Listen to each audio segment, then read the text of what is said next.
I was 24 years old when I experienced something so strange and scary that I just had to write about it and share it with the world. It is absolutely true, and was the scariest thing that has ever happened in my life. I was traveling at the time, going to visit my best friend who had moved a few states away from me to go to college. One day I was driving in Ohio, if I remember correctly. I was on a long highway that stretched across the state when, out of nowhere, my car died. I shifted to the side of the road where I eventually came to a stop. I didn't run out of gas. I had just filled up at the last town. I tried starting my car, and I was very happy when it actually started. I was confused and worried about why the hell it just died on me. As I started to pick up speed and get back on track, my car started making weird noises, and it sounded like something was grinding on something else. I looked up and saw a sign that showed there was a gas station and food at the next exit. My car was moving, but with this grinding noise, I decided to get off the highway and take a look at it. At the gas station, there were only two places off this exit that I could see. A gas station with one pump and an old-looking diner not far off next to it. I pulled into the gas station, and it looked closed. I checked my watch and quickly realized this was strange as hell. It was only 2:30 p.m. What kind of gas station closes before this time? I got out of my car and approached the glass door entrance to the station. I put my hands up and cupped the glass around my eyes to see inside. The place looked abandoned. It was obvious nobody was there. I turned and looked around me. I felt a bit uneasy at this moment when I saw that no other people or cars were around me. What the hell? Where am I? I checked my phone, and of course I had no service. I looked up at the sky and it was white. The clouds were moving fiercely, and it was cold as hell outside. I decided to get back in my car and drive it over to the diner. When I reached this place, I thought for sure it was closed as well, but to my surprise, before I could even reach the door after getting out of my car, an old woman opened the door to the place and greeted me with a smile. She looked nice, and I was so relieved to see somebody else and maybe get some hot food in my stomach. She said hello and asked if it was just me and if I wanted a booth. I told her yes. It was only me, and a booth sounded fine. This diner looked very old-fashioned, and there were no other customers inside. The woman showed me to my seat, and I scooted into the booth. I looked up at her, and she was wearing an old apron with stains all over it. Her teeth were old, cracked, and yellow. She had a pleasant voice, though, and she seemed to be a very nice person. She handed me a menu and asked what I'd like to drink. I told her a Coke or Pepsi would be great, and she smiled and said she'd be right back. I sat there looking at this menu, and there was dirt on it. It looked like it had been sitting outside for years. I cleaned it off, and the food that was available was very basic. Burger, chicken sandwich, fries, salad. That was pretty much it. I decided to order the burger with some fries. A few minutes passed, and she hadn't returned with my drink yet. I was anxious to ask her if there was a mechanic around that could look at my car. A few more minutes passed, and I started thinking, what the hell is going on back there? I yelled out hello, and as nice a voice as possible, I got no response. At this point, I was annoyed, and I got up. I walked over to the door that led into the back cooking area and swung it open, about to ask where my drink was. To my surprise, the back of the diner was empty. There was no cooks, no fryers, no grills, nothing. The woman was nowhere in sight. It was obvious that this diner was not a running establishment, and I felt sick to my stomach. I started to walk into the back area when I heard the scariest, most evil old lady laugh I've ever heard. I stopped and backed up out the door into the front. I turned and walked out the door I came in from. I ran down the 3 steps and over to my car and got inside. Thank God my car started, and I floored it out of there. As I was driving away, I looked into my rearview mirror and saw the woman standing in the middle of the road. I did everything for her, pleaded for help. We moved past emotion. The cage was our home for a time, but eventually the hunger forced us to make a decision. The cage was unlocked. Why would it not be? It was hung from a ceiling with a massive chain, suspending us thousands of feet from the floor. The landing was not soft, but in hell, your body never stays broken. We learned this after the jump.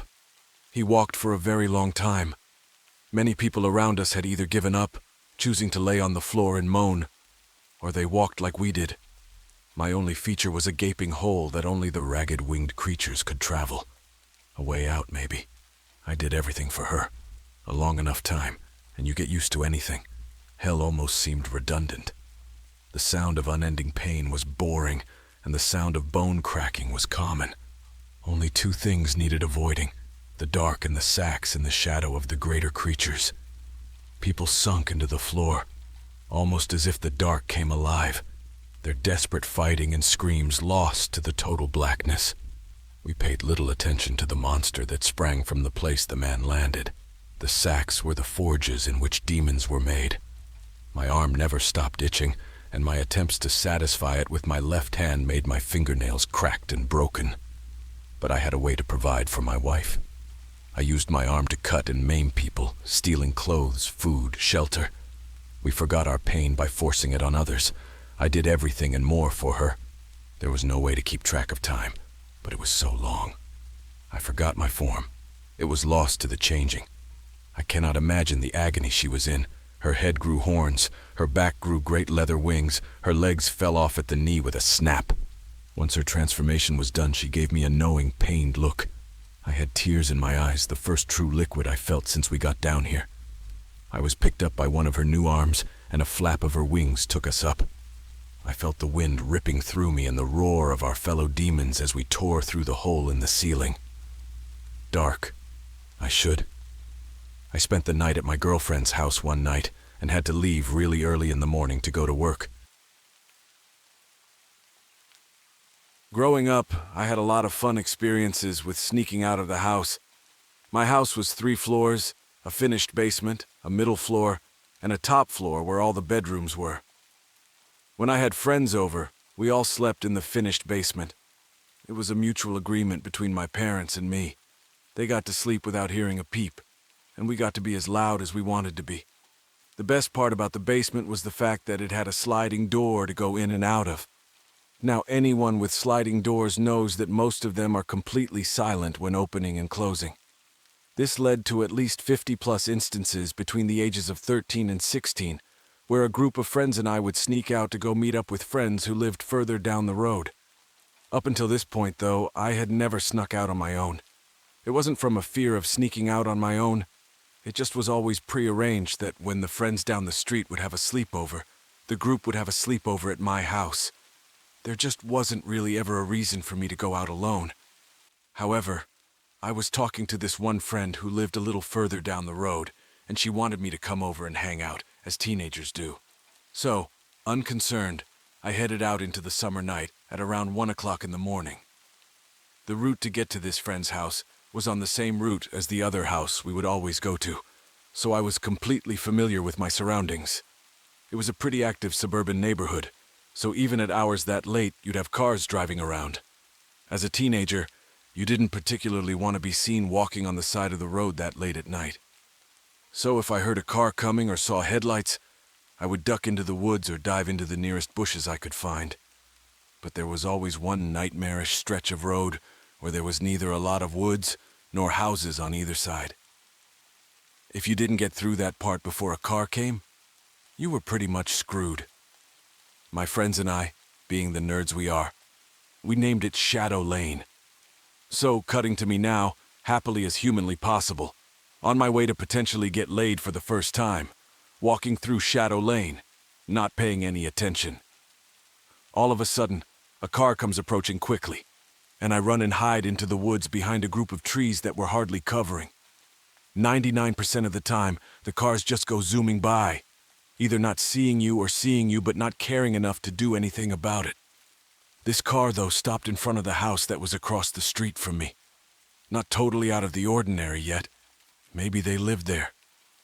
At this point, I didn't think they saw me yet. After sitting there for 15 to 30 seconds, the car drove by and took a left. The reason the direction the car turned matters is because Shadow Lane was a part of a large circular neighborhood of houses where this strange car turning left would eventually loop the person right back to my location. Knowing this, and not wanting to be caught in the street, I stayed in my position. Sure enough, no more than a minute later, the car came back. This time, when it parked, it shined its headlights directly at me. I stood there in complete fear, not knowing what to do. A minute passes with the headlights on me, and the car proceeds to turn left and go around the circle again. Now, I'm thinking that it's time to make my way out of the woods and get the hell out of there. But as I'm on the edge of the woods about to hit the road, I hear the car coming and duck back into the woods, trying to find the best spot I can to hide. This time, the car parks in the same spot as the first time it approached. The driver sat there for what felt like 10 to 15 minutes, and I was frozen, paralyzed with fear.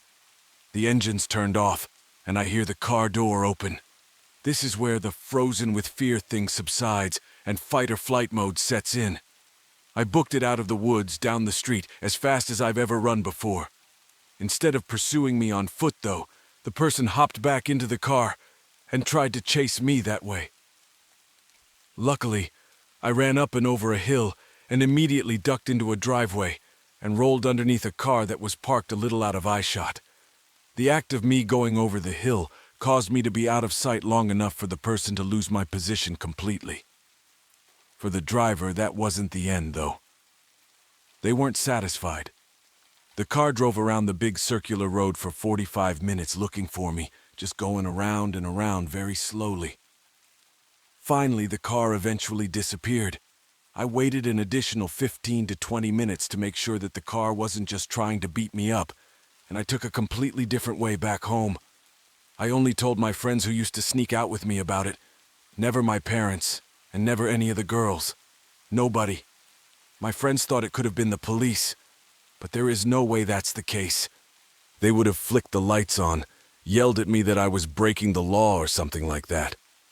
Confirmation came when there was an abduction attempt no more than 2 weeks later in a neighborhood adjacent to mine. Who's to say what would have happened? I was a big kid at 16, 5'11" and 185 pounds, so maybe if he or she did get a hold of me, I could have defended them off. Honestly, though, I'm just glad that it never got to that point.